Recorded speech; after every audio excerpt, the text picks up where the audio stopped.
Hello everyone, welcome to my YouTube channel universe of maths. तो आज के lecture में हम एक नया टॉपिक कवर करेंगे, मार्टिन्स रूल। तो चलिए स्टार्ट करते हैं। हमारे पास नेक्स्ट टॉपिक क्या है? Application of matrices to the solution of linear equations. हम लीनियर इक्वेशंस के सॉल्यूशन के लिए एप्लीकेशन ऑफ मैट्रिसेस को देखेंगे। इसे हम मार्टिन्स रूल से भी बुलाते हैं। ठीक, तो कंसीडर two simultaneous equations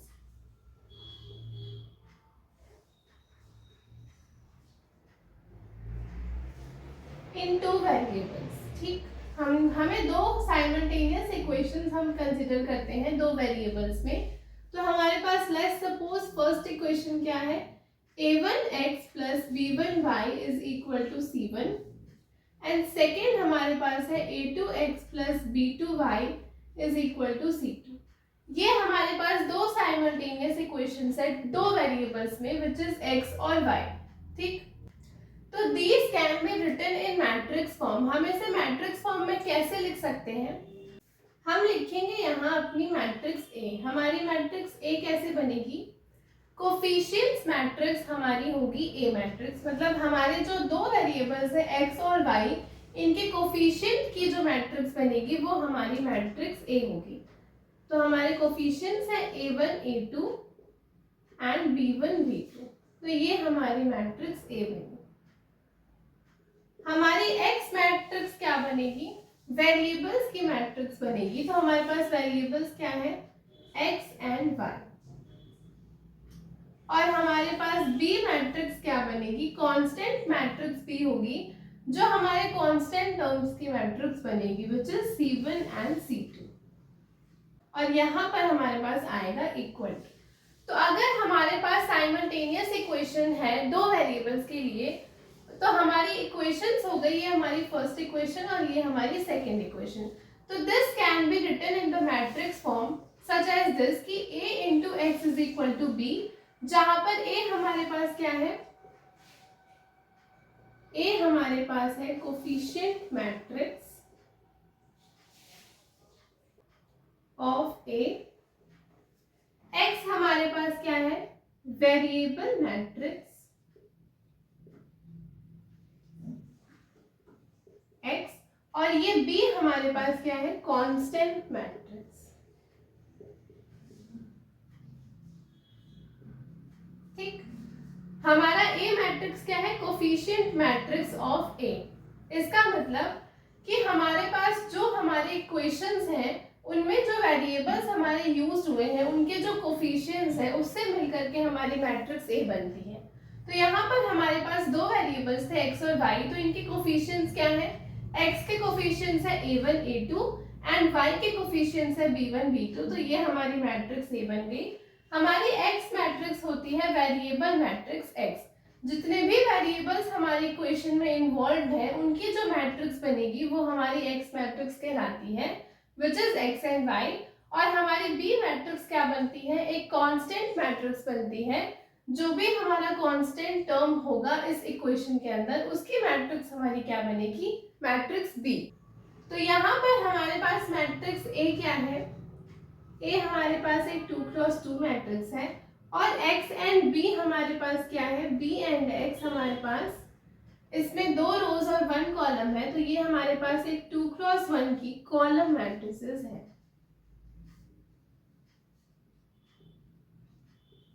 तो हमारे पास x और b कॉलम मैट्रिसेस हैं और a हमारे पास क्या है? एक 2x2 की मैट्रिक्स है। अब यहीं पर अगर हम टू वेरिएबल्स की जगह let's suppose three variables consider करें, तो हमारी इक्वेशन क्या बनेगी? a1x plus b1y plus c1z is equal to let's suppose d1, a2x plus b2y plus c2z is equal to d2 and a3x plus b3y plus c3z is equal to d3। ये हमारी simultaneous equation है, three simultaneous equation in three variables x, y and z। ठीक, तो इसके लिए अगर हमें ये चीज लिखनी होगी तो हम कैसे लिखेंगे? a dot x is equal to b, जहां पर a हमारी क्या है? कोफिशिएंट मैट्रिक्स बनेगी, मतलब हमारे जितने भी वेरिएबल्स यूज हुए हैं उनकी जो कोफिशिएंट्स है वो, तो हमारे पास a1 a2 a3 b1 b2 b3 and c1 c2 c3 into हमारी x मैट्रिक्स क्या बनेगी, x हमारे पास क्या है, वेरिएबल मैट्रिक्स। तो यहाँ पर हमारे कौन कौन से वेरिएबल्स यूज हुए हैं, एक तो x यूज हुआ है, एक y एंड एक z। ठीक, this is equal to the matrix b। b matrix हमारे पास क्या है, b मैट्रिक्स हमारे पास कांस्टेंट मैट्रिक्स होगी। तो यहाँ पर हमारे पास कांस्टेंट टर्म्स कौन से हैं, d1 d2 एंड d3। तो हमारी जो b मैट्रिक्स बनी वो क्या बनी, d1 d2 d3। ठीक, यहाँ पर हमारे पास a मैट्रिक्स एक 3x3 की मैट्रिक्स है और b और हमारे पास x और b जो मैट्रिक्स है वो 3x1 की कॉलम मैट्रिसेस हैं। तो हमारी 2 वेरिएबल्स के लिए हमारी मैट्रिक्स ऐसे डिफाइन हुई और 3 वेरिएबल्स के लिए हमने ऐसे डिफाइन किया। अब हम कुछ और चीजों को कंसिडर करते हैं। लेट्स सपोज कि हमारे पास एक क्या है, एक नॉन सिंगुलर मैट्रिक्स है।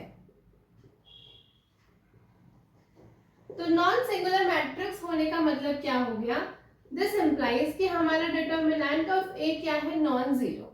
इसका मतलब हम जो ये हमारी इक्वेशन है ax is equal to b, हम इसमें बोथ साइड्स a इनवर्स से मल्टीप्लाई कर सकते हैं।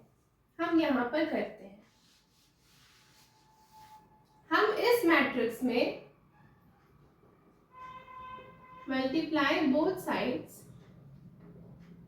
बाय a इनवर्स कर सकते हैं। तो हमारे पास क्या आएगा, a inverse into a x is equal to a inverse b। ठीक, तो a इनवर्स a हमारे पास क्या हो जाएगा, आइडेंटिटी मैट्रिक्स हो जाएगी। तो यहां से हमारे पास क्या निकल कर आ गया, x is equal to a inverse b। तो हमने इस इक्वेशन को ऑब्टेन करने के लिए इसमें क्या किया, प्री मल्टीप्लाई किया बोथ साइड्स, किससे, बाय a इनवर्स से। तो हमारे पास क्या मिला, a inverse into a x is equal to a inverse b। तो हमारे पास यहाँ से x क्या निकल कर आ गया, a इनवर्स b। हमारे पास क्या होता है, इक्वेशंस हैविंग वन और मोर सॉल्यूशंस। तो ऐसी इक्वेशंस को हम क्या बुलाते हैं, कंसिस्टेंट इक्वेशन। कंसिस्टेंट इक्वेशंस, तो ऐसी इक्वेशंस जिसके पास वन या वन से ज्यादा सॉल्यूशंस होते हैं, ऐसी इक्वेशंस को हम क्या बुलाते हैं, कंसिस्टेंट इक्वेशंस। तो हम यहाँ पर एक चार्ट के थ्रू देखेंगे कि कैसे कैसे हमारे मैट्रिसेस के सॉल्यूशंस वैरी करते हैं। तो चलिए उसे देखते हैं। हमारे पास यहाँ पर एक चार्ट है, हमें सिस्टम पता है हमारा ax is equal to b, हमारे पास एक सिस्टम है, सिस्टम ऑफ लीनियर इक्वेशंस। ठीक, तो ये हमारे पास एक सिस्टम है। सबसे पहला काम हमें क्या करना है, find determinant of a। Determinant of a हम निकालेंगे, उसकी 2 कंडीशंस होगी, या तो वो नॉन जीरो होगा हमारे पास, या तो वो जीरो निकल के आएगा। अगर हमारा डिटर्मिनेंट नॉन जीरो होता है, इसका मतलब a हमारा क्या है, नॉन सिंगुलर। और इस केस में हमारे पास इस सिस्टम का एक यूनिक सॉल्यूशन एग्जिस्ट करेगा और ये हमारे पास एक कंसिस्टेंट होगा और हम इसे लिख सकते हैं x is equal to a inverse b। ठीक, तो a इज नॉन सिंगुलर, तो हमारे पास यूनिक सॉल्यूशन एग्जिस्ट करेगा एंड दिस कंडीशंस हमारी होल्ड करेंगी। ठीक, सेकेंड केस कि अगर हमारा डिटर्मिनेंट ऑफ a जीरो हो जाए, इसका मतलब कि a हमारे पास क्या है, सिंगुलर मैट्रिक्स। तो इस केस में हमारे पास नो सॉल्यूशन और infinite solution, number of solutions exist करेंगे। तो अगर हमारे पास एक सिंगुलर मैट्रिक्स हो गया तो इसके अंदर हमारे 2 क्राइटेरिया मिलती है, या तो हमारे पास नो सॉल्यूशन एग्जिस्ट करेगा या तो infinite number of solutions exist करेगा। तो अब इसको चेक करने के लिए कि वेदर नो सॉल्यूशन होगा या फिर इनफाइनाइट, हमें क्या फाइंड करना होगा, adjoint of a into b. हमारा ये इस पे डिपेंड करेगा, अगर ये हमारा जीरो होगा या नॉन जीरो होगा तो वो इस पे हमारा डिपेंड करेगा, नो सॉल्यूशन या फिर इनफाइनाइट नंबर ऑफ सॉल्यूशंस। तो हमने अगर adjoint of a into b निकाला, अब अगर ये नॉन जीरो आ गया, adjoint of a into b is not equal to zero, तो इसका मतलब कि हमारा सोल्यूशन एग्जिस्ट नहीं करेगा, नो सोल्यूशन। और ये क्या है हमारे पास, एक इनकंसिस्टेंट। अब अगर हमारा adjoint of a into b 0 आ गया तो इसका मतलब कि हमारे पास इनफाइनाइटली मेनी सॉल्यूशंस एग्जिस्ट करेंगे और ये क्या होगा, consistent, and this is called dependent equations. ठीक, हमारे इक्वेशंस क्या होंगे, डिपेंडेंट होंगे। तो ये हमारे पास एक चार्ट है। अगर हमारे पास कोई सिस्टम है ax is equal to b, तो हम डिटर्मिनेंट ऑफ a फाइंड करते हैं और फिर इस पे बेस्ड हम बताते हैं कि हमारा वेदर यूनिक सोल्यूशन एग्जिस्ट कर रहा है, नो सोल्यूशन एग्जिस्ट कर रहा है, या इनफाइनाइटली मेनी सॉल्यूशंस एग्जिस्ट कर रहे हैं। तो ये हमारे पास एक हमारी चार्ट थी। अब हम बढ़ते हैं क्वेश्चंस की तरफ। यहाँ पर हमारे पास क्वेश्चन है, use matrix method to solve the system of equations. ये हमारे पास एक इम्पॉर्टेंट पोर्शन है, एग्जाम्स में इससे क्वेश्चंस आते हैं हमारे पास, तो इसे आप अच्छे से समझना। Use matrix method to solve the system of equations. हमें सिस्टम ऑफ इक्वेशंस गिवन है। एक हमारी पहली इक्वेशन है 4x minus 3y is equal to 11, ये हमारी फर्स्ट इक्वेशन है। और सेकेंड इक्वेशन हमें क्या गिवन है, 3x plus 7y is equal to -1। तो हम इससे मैट्रिक्स अपनी कैसे बनाएंगे, हमारी ए मैट्रिक्स क्या बनेगी, ए क्या होती है हमारी, कोफिशिएंट मैट्रिक्स होती है। तो हमारे वेरिएबल्स की जो कोफिशिएंट्स हैं हम उसे लिखते हैं, तो विच इज 4, 3, -3 एंड 7, ये हमारी बनी मैट्रिक्स ए। हमारी वेरिएबल मैट्रिक्स x क्या बनेगी, x एंड y, हमारे दो ही वेरिएबल्स इन्वॉल्व हैं, तो ये हमारी बन गई x y। और हमारे पास b मैट्रिक्स क्या बनेगी, कांस्टेंट मैट्रिक्स। तो हमारे कांस्टेंट टर्म्स कौन से हैं यहाँ पे, 11 एंड -1, तो हमने लिखा 11 एंड। अब हम सबसे पहले क्या करेंगे, अपना डिटर्मिनेंट ऑफ a चेक करेंगे। तो हम डिटर्मिनेंट ऑफ a चेक करते हैं, तो हमारे पास क्या आएगा, 4 -3, 3 and 7, this will be equal to 7 4s are 28 minus 3 3s are 9, तो 28 plus 9 which is 37 which is not equal to 0। तो हमारे पास क्या आ गया, a is नॉन सिंगुलर। ठीक, हमने इसका डिटर्मिनेंट निकाला, डिटर्मिनेंट को चेक किया, तो this comes out to be 37, तो a हमारे पास क्या हो गया, नॉन सिंगुलर।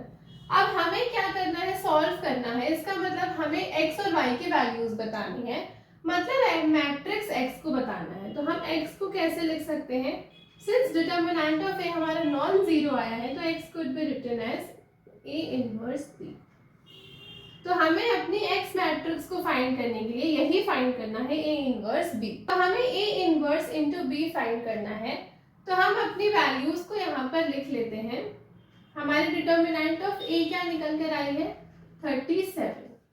हमारी मैट्रिक्स a ये है, x ये है एंड b ये है। ठीक, तो हम इस पार्ट को रफ करते हैं और हम अपना a इनवर्स फाइंड करते हैं। हमें क्या चाहिए, x is equal to a inverse b। तो a इनवर्स हमारे पास क्या होता है, 1 upon determinant of a into adjoint of a। हमारे पास डिटर्मिनेंट ऑफ a क्या निकल करके आया है, डिटर्मिनेंट ऑफ a इज 37, तो 1 अपॉन 37। अब ये हमारे पास सिंस एक 2 क्रॉस 2 की मैट्रिक्स है, तो हम इसे कैसे लिख सकते हैं, इसका इनवर्स फाइंड करना हमारे लिए इजी है, तो हम इसे कैसे लिखेंगे, हम लीडिंग डायगोनल के एंट्रीज को आपस में इंटरचेंज करेंगे, तो 7 एंड 4, और अदर डायगोनल की एंट्रीज के साइन को हम क्या करेंगे, रिवर्स करेंगे। तो यहाँ -3 था तो +3 एंड -3, तो ये हमारा a इनवर्स निकल करके आ जाएगा। a इनवर्स हमारा ये निकल गया। अब हमें x को फाइंड करने के लिए क्या चाहिए, x is equal to a inverse b। a inverse की वैल्यू हमारी क्या आई है, 1 upon 37, 7 -3, 3 and 4 into matrix b हमारे पास क्या है, 11 -1, और x मैट्रिक्स हमारे पास क्या है, x एंड y। तो हमें इसको सॉल्व करना है, तो 1/37 एज इट इज रहा, 7 इंटू 11, 11 7 77 -3, दिस इंटू दिस हम करेंगे तो -33 -4, ये हमारे पास कितना आ गया, 1/37 इंटू 77 माइनस 3 हमारे पास कितना हो गया 74 और माइनस 33 माइनस 4 कितना हो गया -37। ठीक, ये हमारे पास x और y matrix as it is रही। तो ये x और y क्या निकल कर आ गया का, तो 37 टूजा हमारे पास कितना होता है 74 और -37/37 हमारे पास कितना हो गया -1। तो यहाँ से अगर हम अपने x और y की वैल्यूज निकालें तो क्या आ जाएगी, therefore x is equal to हमारे पास क्या है 2 and y is equal to हमारे पास क्या है -1। तो हमारी x और y की वैल्यूज मिल गई विच इज 2 एंड -1। हमें क्या गिवन था, use matrix method to solve the system of equations. हमारे पास दो इक्वेशंस दी हुई थी, हमने इनसे अपनी a मैट्रिक्स बनाई, x मैट्रिक्स बनाई और b मैट्रिक्स बनाई। फिर हमने क्या चेक किया, determinant of a। Determinant of a हमारा नॉन जीरो था, मतलब a इज सिंगुलर, तो हम x ऐसे लिख सकते हैं, x could be written as a inverse b। तो हमें यही फाइंड करना है, तो a इनवर्स हमने फाइंड किया, फिर x is equal to a inverse b find किया, तो हमें हमारी x मैट्रिक्स मिल गई जहां से हमें x और y की वैल्यूज पता चल गई। So this is our answer. अब हम बढ़ते हैं अपने नेक्स्ट क्वेश्चन की तरफ। यहाँ पर हमारे पास नेक्स्ट क्वेश्चन है, if matrix A is given as this, हमें क्या फाइंड करना है, A इनवर्स फाइंड करना है सबसे पहले, और फिर हमें इसी A इनवर्स का यूज करके ये हमारी जो following system of linear equations दी हैं इन्हें सॉल्व करना है। तो सबसे पहले हम अपना A इनवर्स को फाइंड करते हैं। तो हम क्या चेक करेंगे, सबसे पहला determinant of A, 3 into 1 1s are 1 minus 3 into 2 minus 6, this minus हमारे पास -2 into इसके करस्पॉन्डिंग कॉलम और रो डिलीट हो गई, तो 2 1s are 2 minus 3 1s are 3 plus हमारे पास है 1 into 2 2s are 4 minus 1 1s are 1। ठीक, so this will be equal to 1 plus 6 हमारे पास 7 माइनस माइनस मिलके +2 into -1 प्लस 1 into 4 plus 1 हमारे पास कितना हो गया 5, 7 3s are 21 minus 2 plus 5 is this is equal to 21 plus 3 हमारे पास कितना आ गया 24 which is not equal to 0। तो हमारे पास क्या होगा, A इनवर्स एग्जिस्ट करेगा।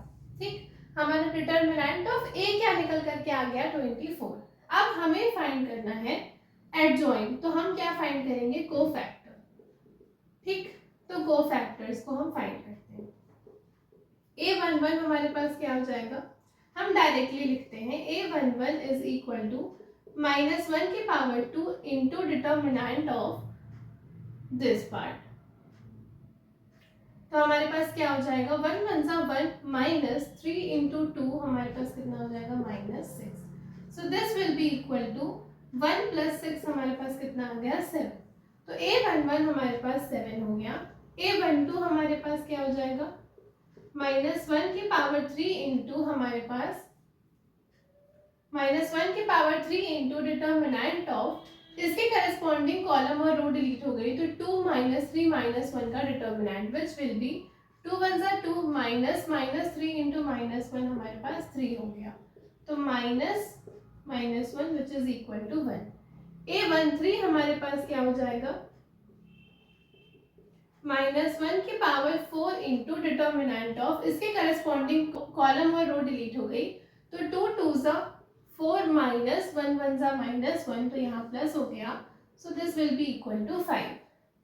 सिमिलरली A21 हमारे पास क्या होगा -1 की पावर 3 इंटू डिटर्मिनेंट ऑफ, इसके करस्पॉन्डिंग रो और कॉलम डिलीट हुई, तो -2 1 2 1 का determinant which will be equal to -2 -2, तो ये हमारे पास कितना हो गया -4 which is equal to 4। A22 हमारे पास क्या हो जाएगा -1 की पावर 4 इंटू, इसके करस्पॉन्डिंग कॉलम और रो डिलीट हुई, तो 3 1s are 3 -1 इंटू -1, तो ये हमारे पास हो जाएगा 1 which will be equal to 4। अब हम A23 निकालेंगे,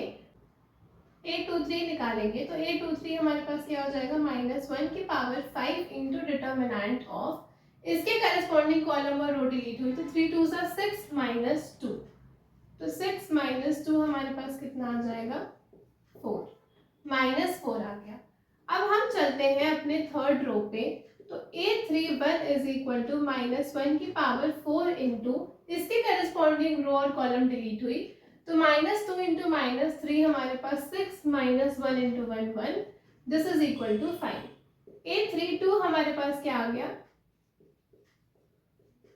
-1 की पावर 5 इंटू हमें इसके करस्पॉन्डिंग कॉलम और रो डिलीट हो गई, तो -3 इंटू 3 हमारे पास कितना हो गया -9 -2, तो ये हमें कितना मिल गया 11।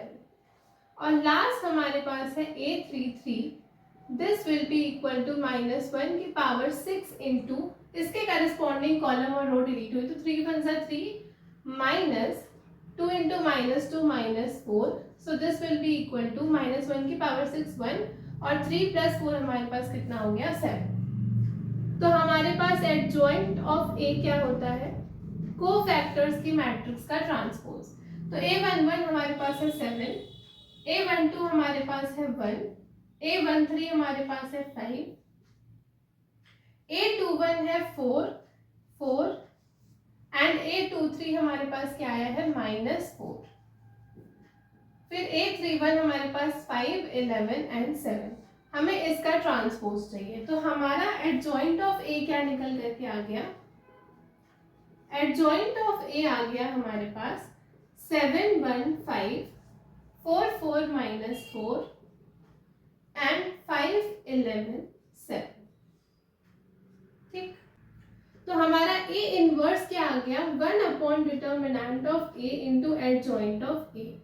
तो हमारा डिटर्मिनेंट ऑफ ए क्या निकला था 24, तो 1 अपॉन 24 इंटू एडजॉइंट ऑफ ए हमारे पास है 7 1 5 4 4 -4 एंड 5 11 7। हमने हमारा ए इनवर्स निकाल लिया विच इज दिस। ठीक, अब हमें क्या करना है इस ए इनवर्स का यूज करके सॉल्व करना है हमारी इस following system of linear equations को। तो हम इस पार्ट को रब करते हैं।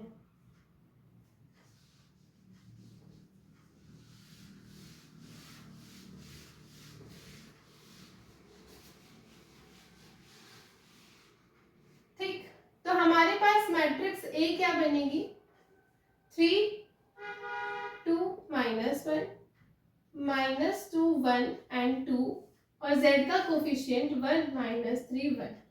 ठीक, हमारी ये मैट्रिक्स बनी। हमारी x मैट्रिक्स क्या है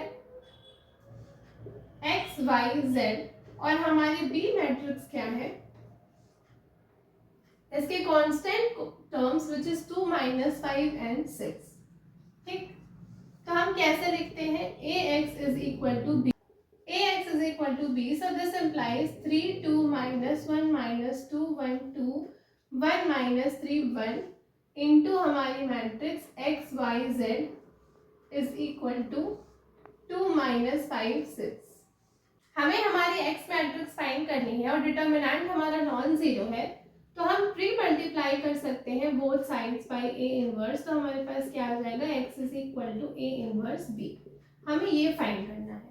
हमें हमारी x मैट्रिक्स क्या है x y z, a inverse की वैल्यू हमें पता है विच इज दिस, तो 1/24 इंटू मैट्रिक्स हमारे पास क्या है 7 1 5 4 4 -4 5 11 7 इंटू मैट्रिक्स b हमारे पास क्या है 2 -5 6।